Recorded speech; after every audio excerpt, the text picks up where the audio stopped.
guys, welcome back to my channel. Today we will react to a video of Mayowa's World. I already react to a video from her about veterism in black community. Now the video is about how sometimes black men make black women villain in their stories. I already talked about this type of black men where I call them Django, like the movie Django. Django is just a regular black guy which has always placed himself in the victim position, hates his blackness, hates his features, denigrates black women in public place, and also is a devastator. The most famous Django for me is Myron from Fresh and Fit. The second are Black American rapper, Thanks God Some Are Dead, XXXTentacion, and on top of that, we have CB. When I see that, I thought to myself there are too much traitors in our community. And the more disturbing is the black community accepts that. It's really sad because if we want to improve ourselves, we need to push out traitors of our community. Does it really have to? There is nothing I can say. Hi, welcome to Mayowa's World. Hi y'all, welcome to Mayowa's World. My name is Mayowa, and on my platform I talk about anti-blackness, textures, and features, and today we're going to be talking about anti-blackness and podcast bros. So I don't know if y'all have seen, but there are these two guys on a podcast called James and Furad, and they have a very popular podcast based out of London. They got more popular by reading tweets that had gone viral on the internet and doing responses to them. Recently, they're under fire because they did an interview, and in the interview, I'm gonna play it, but they were essentially saying that they think that Atlanta women are ugly. In Atlanta, I've seen the least baddies so far. Oh, I'm not saying everyone's beautiful. I just told you Atlanta's clap. I never said everyone's beautiful. I just said I'm not seeing any baddies here. This was the first red flag because we all know that beauty was created in Atlanta women. Atlanta women are some of the most stunning, eclectic, unique girls to ever be blessed on this earth with us. Am I partial because I'm from here? Yes. But even if it wasn't about me, the girls, the people, the girlies that are here... It's really funny to see how certain, especially jungles, are comfortable to speak about women's beauty and obviously black women's beauty. Because, excuse me, but if we put them into African beauty standards, they are at the bottom. The representation for me and for a lot of black girls, when we talk about black men's beauty, we think about Rema. Rema is really cute guys with beautiful features, with beautiful hair, dark skin, big black eyes. Is really beautiful. So please, before to say something like I think a certain type of people is ugly, just look at yourself. And finally, it's a shame to be ugly and stupid. Thanks God we want to raise their blackness because they are too stupid and need to be black. Because I'm from here, yes.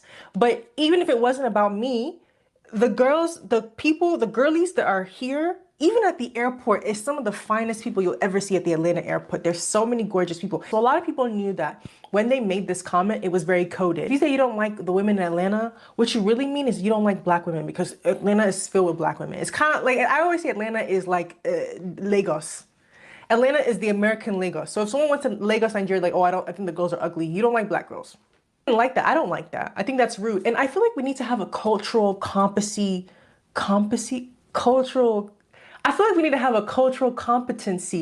discussion. I'm gonna tell you something that I think is really simple, but people really just don't seem to know this. You should never go to any country and say that the women there are ugly. It's considered rude to do that pretty much anywhere in the world, especially if you are talking about the black women there. There is not a place I've been in this world where I haven't seen beautiful black people. And that's because black people are beautiful globally. I also say that it's honestly... Absolutely. But just anti-black are afraid of black women's beauty. I find that really rude, as she said, to go somewhere and criticize the beauty of locals. they're stupid and don't have any education. It's normal. It's because they're jungle. Because black people are beautiful globally. I also say that it's honestly a curse to make fun of black people. Like, as soon as you make fun of black women, suddenly things in your life will be shifty-wifty. It will not make sense. It was like you can keep going in your career, but things will always be collapsing because you've offended the one group that's like divine. But they recently went on a podcast with Andrew Schultz, with Andrew Schultz, and they were laughing like toothless hyenas, just when he was talking about black women. What is the black girlfriend effect? This is you man don't know just about this? glow up the other culture. Yeah, so you'll see a guy who's had a black girlfriend. All of a sudden, he's got buzz cut, like clean shape up. Glows up, bro. I like that. I like that. They shave their hair because they start losing it because they're so stressed being around this black girl complaining about shit. That's why they gotta shave their hair. Nah, bro. White guys with black girlfriends, they grow a beard because there's more cushion when they get slapped the out. As I said, jungles won't humble so much black women's beauty. Just one thing, do you think? Just one thing. Do you think I can talk like that about white women or any group of women which aren't blacks? No, because their men will defend hers, and economically, those groups have the power to put them through in jails. They talk like that about black women because then the video will create a polemic and they will get more attention, so more money. The consequences are so minimal that they don't care. Unfortunately, black community don't know how to cancel problematic content creators, artists, or rappers. The problem is it's supporting traitors in black community became a norm, and black community sees as abnormal to support integrate people. And their partners start to dress better because we all know that black women can nurse pretty much anything to life. Like, we all can see that black women can be a nurse, can take care, right? But the goal isn't for us to always be taking care of people. But that's essentially what that trend was showing, is that black women pour into their partners. And so for him to say, oh yeah, that's why they're losing their hair. My first question is, why was you on that podcast with Andrew Schultz? Because this is not his first time ever being out of pocket. This guy has stayed being out of pocket to black women since forever. He stayed overstepping his boundaries. He stayed being very entitled. He is racist. Yeah, I'll say that he's very racist. Like, he's the kind of racist guy that has black friends that validate it, and then he creates even more, like he uses these people to get more information and then creates even more like developed forms of racism. So within this interview, Andrew Schultz also made fun of James for being... I don't agree with the black wife effect. It's just a stupid trend when we see diverse stars, especially black women, turn their husband in a black vibe. They want black men without skin color. In this interview, Andrew Schultz also made fun of James for being mixed race. And he was also being disrespectful about different Nigerian ethnic groups to Fuhad. But even within all of the disrespect that they experienced on the podcast, even spiting their own intersections or their own backgrounds, I found a clip of James saying that the people who made his life the worst for him with getting bullied are black women. The only stress I've ever received about being mixed race is from black women. Really? Or black girls. Fam, when I was in school, I got called every name under the sun by black girls. Really? Fam, every black girl will call me Lighty. I don't even know if they knew my name. Yeah. But Lighty was the nicest of it. Yeah. No black girl in uni ever called me James. Never. It was always Lighty. And my curiosity is, why is it that black women end up being the villains in everyone's story? I see how you let a white man treat you, but you are still very... It's the specialty of jungles. The cause of all their bad experience are black women. If they broke up with their girlfriends, if they don't find a job, if they are unhappy in their lives, the cause is black women. They are just pure racist. When a black woman has a bad behavior toward them, they generalize. But when it's another race, oh, hell no! They know the concept to be nuanced and to not put one group in the same case. For example, we will never say all white people are racist because they know there are good and bad ones. But for black women, they are all evils. I see how you let a white man treat you, but you are still very emotional and upset about what happened to you when you were in school by black girls. And you don't even want to open a book to understand systematic oppression and understand that you being called lighty, although it does not feel good, you are not being systematically oppressed for being mixed race or light skinned. You still hold on hurt and associate that hurt with black women because it is very mainstream and acceptable to see black women as bullies. And what gets me about the whole thing is y'all couldn't even being called lighty, although it does not feel good, you are not being systematically oppressed for being mixed race or light skinned. You still hold on hurt and associate that hurt with black women because it is very mainstream and acceptable to see black women as bullies. And what gets me about the whole thing is y'all couldn't even hold on for your check. Black women are literally the people who are cutting your check the most and supporting y'all the most. But you wanted to branch into a white audience and you couldn't even pretend to support black women. I don't agree with Mayowa. It's not because you are a little bit lighter that you don't experience racism. These men for other races will be always seen as a black guy because he looks more black than white. When I see him, I see either a black man, even if he is stupid and ugly, or a mixed guy. I find really funny that because he was built and yet the world is too much for his experience, because those black girls just call him lighty. I don't minimize bullying, but just because some black girls called you lighty, know your life was a hell, it's really ridiculous because when it's a white guy making fun of him for being mixed race and your Niger background, okay, no, it's normal. As I said, Django are what real men. Do the prawn in front of the rigs, but bend their heads to the white men. To support black women for even your own money's sake. And it reminds me of the interview with Nikki Giovanni and James Baldwin when she was like, if you can perform for the white man, why can't you perform for me? I'm kind of paraphrasing it, but I think about that a lot. Like they couldn't even perform to pretend to like black women. Truth matter. And why are you going to be truthful with me when you lie to everybody else? You lied when you smiled at that cracker down the job, right? Lie to me, smile. Treat me the same way you would treat him. I can't treat you You the way I must. treat him. You must. Because I've caught the frowns and the anger. He's happy with you. Of course he doesn't know you're unhappy. You grin at him all day long. You come on when I catch hell because I love you. I get least of you. I get the very minimum. And at the base of it, I feel like they are getting more advanced with learning how to hide their misogyny. And the reason that people believed in them was because they were able to conceal their misogyny. If you saw earlier in the interview that they did, So maybe it's time for black women to learn to support integrate black men and not Django. Because you can't complain about how black men denigrate black women when you support this type of representation. Just look at the podcast Fresh and Fit. The majority in this podcast are black women. because they were able to conceal their misogyny. If you saw earlier in the interview that they did in Atlanta, when they asked what their type was, they were like, bad. What is y'all's type though? Bad is the type. Facts.